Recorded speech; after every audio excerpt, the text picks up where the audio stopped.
A Xunta de Galicia vén de aprobar o proxecto de orzamentos xerais para o ano 2020, uns orzamentos que superan os 10.000 millóns de euros. Na parte social, o maior investimento irá destinado á reforma integral desta residencia de maiores, en total 3,7 millóns de euros. Nesta reforma integral realizaremos un cambio completo das ventás deste edificio para mellorar o seu illamento, crearemos unha nova e reformada e ampliada enfermería nesta residencia,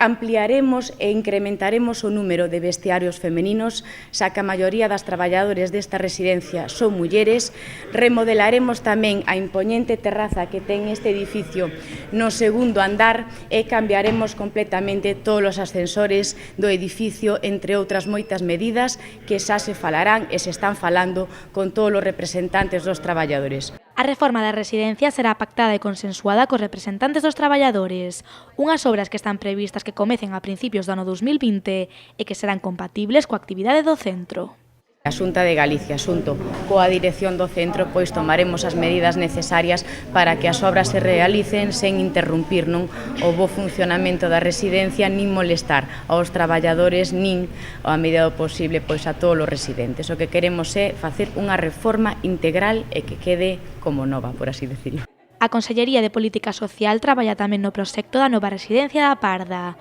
unhas obras que, segundo anunciou esta mañá Fabiola García, comezarán no primeiro semestre de 2020. Unha residencia que atenderá a 120 persoas maiores, creará 115 postos de traballo e tamén incrementará pois esas demandas, esas necesidades, cubrirá esas necesidades asistenciais para persoas maiores. Polo tanto, unha residencia pioneira, unha residencia de referencia a nivel europeo e unha residencia que contará con mellor equipamento e coa mellor tecnoloxía e tamén cunha unidade psicoseriátrica especializada en demencias e en outras enfermidades como poden ser o Alzheimer, que afectan tan duramente a mente de quen o padece e o corazón dos seus familiares. Nesta visita, a conselleira de Política Social quiso destacar tamén a partida de 1,3 millóns de euros que a Xunta de Galicia destinará no ano 2020 á reforma integral do Centro de Menores Avelino Montero.